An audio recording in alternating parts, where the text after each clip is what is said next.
So lean and mean guys, we're just here just finishing up a little workout. Apparently Laura's a little sore because she just ran and she hasn't been running, so she's looking a little tight. So we just thought we'd take the opportunity to show you a few different techniques that you could help to improve your recovery time. First thing you see Laura doing here is she's just using the foam roller to actively release the fascia, which is the webbing of muscle that covers pretty much your whole body. The one that she's focusing on right now, obviously, is her butt muscles, also known as glute.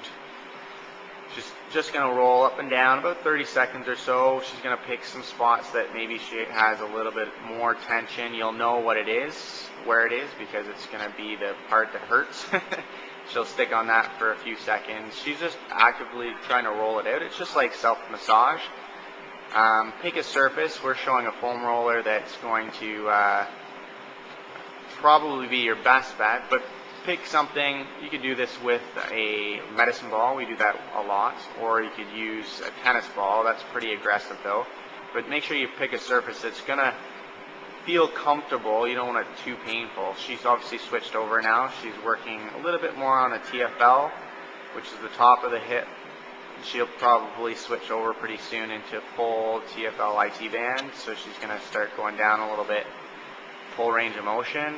Now that's probably one of the areas that you're going to feel a lot of because it's a stabilizer for the hip, specifically for the knee, so all that jumping and running, even the squats, they're going to really tax that group.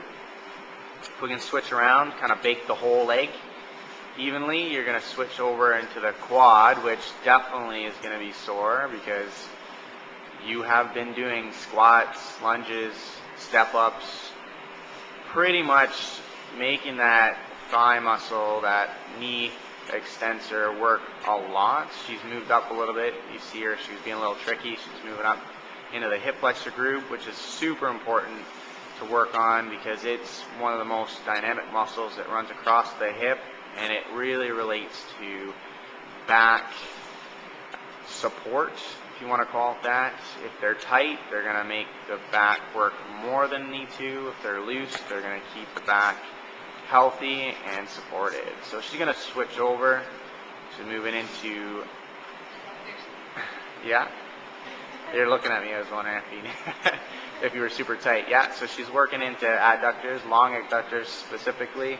You'll know it as groin.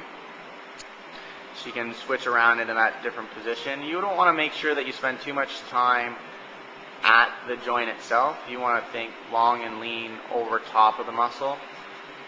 You definitely don't want to be hitting any bony crescents, especially at the top of the hip or on the knee. So she just kind of did the whole hip group there, and she's going to switch over. If you can just lie down, low back. You know how to do that one?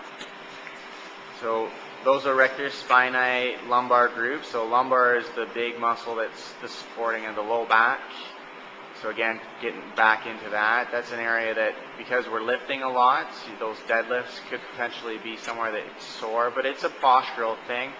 Obviously, sitting, crappy posture can affect negatively that lumbar. It's pretty much the major mover for that upper body. It's supporting your whole body all the time posturally, so it gets pretty sore. Now, if you can go all the way up and down, do the whole rectus spinae. So, nope, go down. And, yeah, so up the whole back. Run all the way up, all the way down. There you go. So she's going to start all the way up from the thoracic, all the way down to the lumbar, just rolling in and out.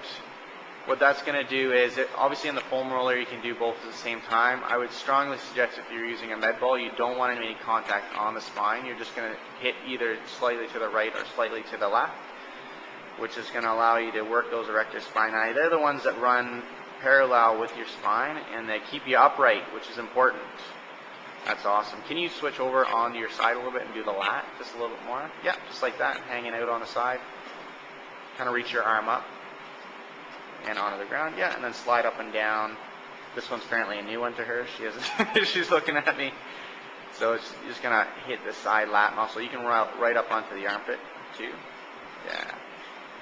There you go. Just like that. So pretty much you can do every major muscle group, roll it out, have fun with it. It's going to be a little bit uncomfortable, but it pays a lot of dividends, so spend time. We're going to now switch over and do the static stretching, which obviously is going to be a big part of the whole stretching routine.